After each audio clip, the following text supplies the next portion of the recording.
Hello, BookTube. I recently learned that March 25th is Read Tolkien Day. I had no idea.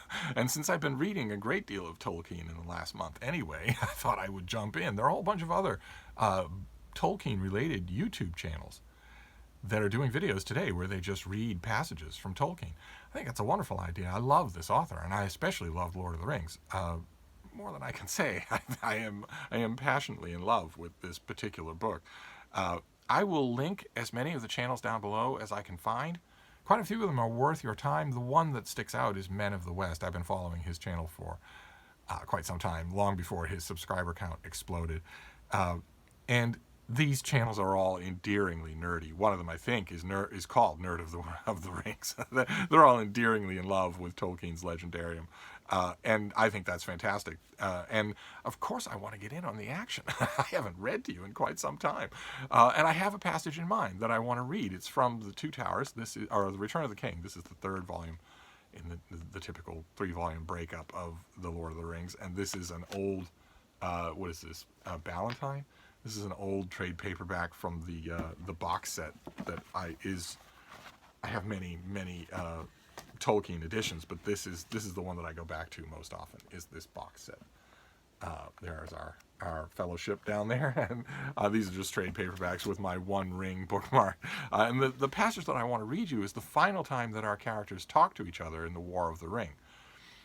It's a scene that takes place immediately after the Battle of Pelennor Fields, in which the besieged city of Minas Tirith is saved by the intervention of the Riders of Rohan under the leadership of King Theoden, who dies on the battlefield in a famous confrontation with the Lord of the Nazgul, the captain of Sauron's forces, who is then dispatched by Theoden's niece, Éowyn, in a great scene that I'm sure you're familiar with it from both the Rankin and Bass cartoon and also from Peter Jackson's movie. It's an amazing moment, and that battle ends up being a victory, a hard won victory that was counseled against by the Steward of Gondor, who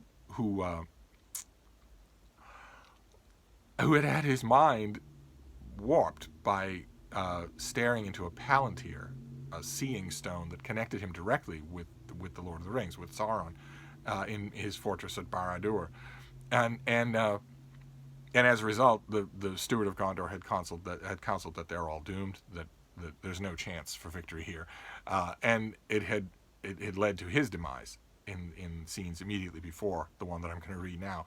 And in this scene, Legolas and Gimli, two of our members of the Fellowship, go to this last meeting. And I thought that's being held on the field of Pelennor, right near the battlefield.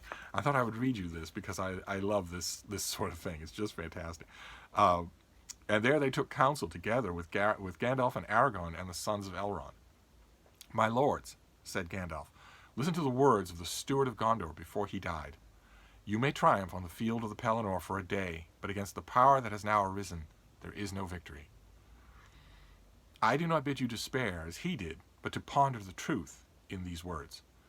The stones of seeing do not lie, and not even the Lord of Barad-dûr can make them do so. He can, maybe, by his will, choose what things shall be seen by weaker minds and cause them to mistake the meaning of what they see. Nonetheless, it cannot be doubted that when Denethor saw the great forces arrayed against him in Mordor, and more still being gathered, he saw that which truly is. Hardly has our strength sufficed to beat off the first great assault. The next will be greater. This war then is without final hope, as Denethor perceived. Victory cannot be achieved by arms, whether you sit here to endure siege after siege, or march out to be overwhelmed beyond the river. You have only a choice of evils, and prudence would counsel that you strengthen such strong places as you have, and there await the onset, for so shall the time before your end be made a little longer. Then you would have us retreat to Minas Tirith, or Dol Amroth, or Dunharrow, and there sit like children on sand castles while the tide is flowing," said Prince Imrahil, a character who's fairly prominent in this third book, but is totally absent from any adaptation. And Gandalf will not brook guff from people who have not been taking his advice for the last 70 years. Then he tells them right away. He says, "That would be no new counsel," Gandalf said. "Have you done this? Have you not done this and little more in all the days of Denethor? But no, I said that this would be prudent. I do not counsel prudence.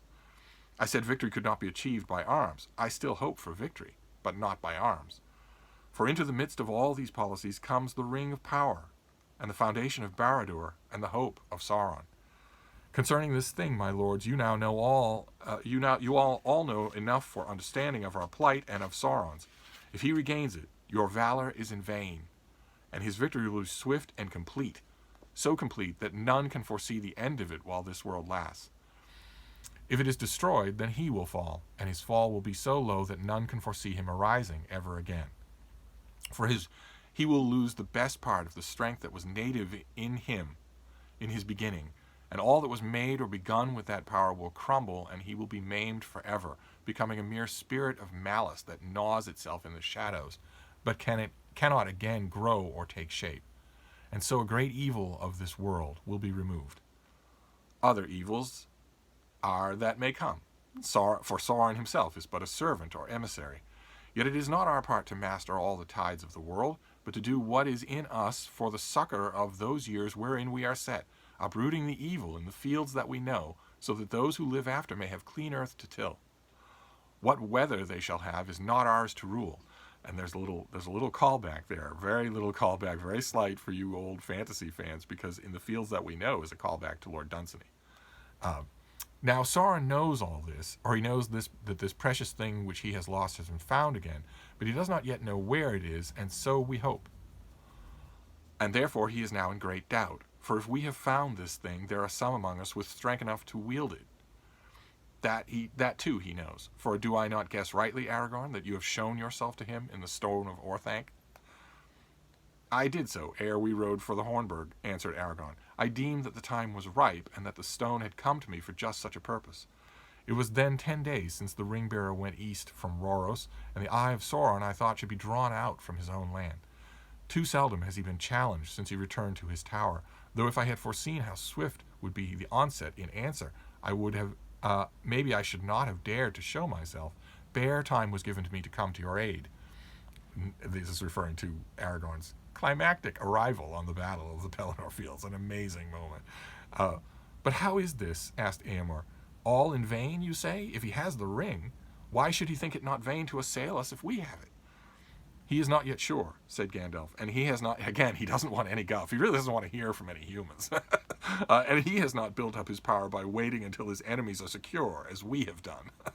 Also, we could not learn how to wield the full power all in a day. Indeed, it can be used only by one master alone, not by many. And he will look for a time of strife, ere one of the great among us makes himself master and puts down the others.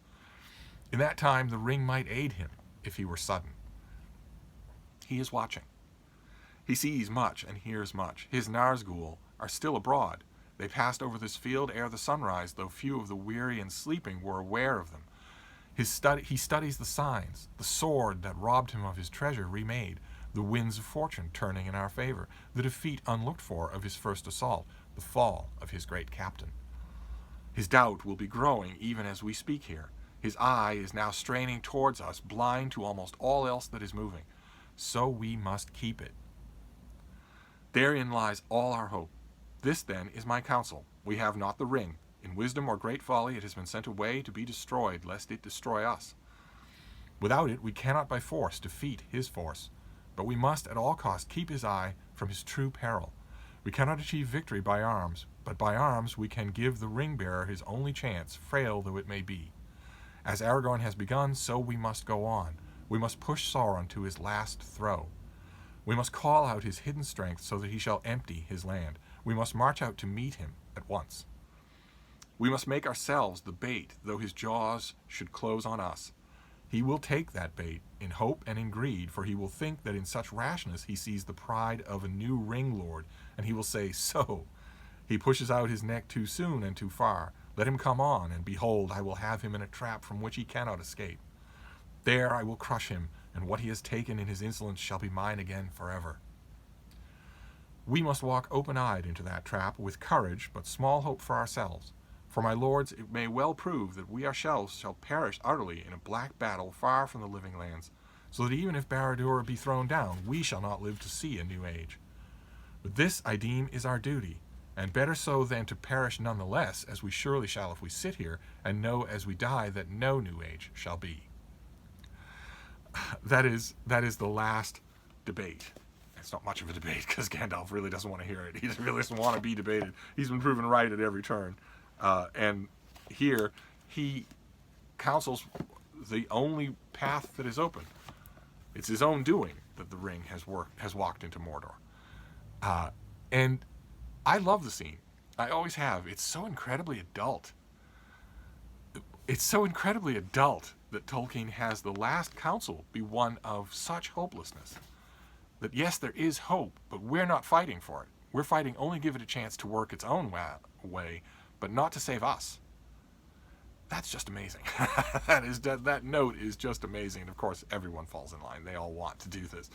Though that's the passage that I had in mind to read on Read Tolkien Day.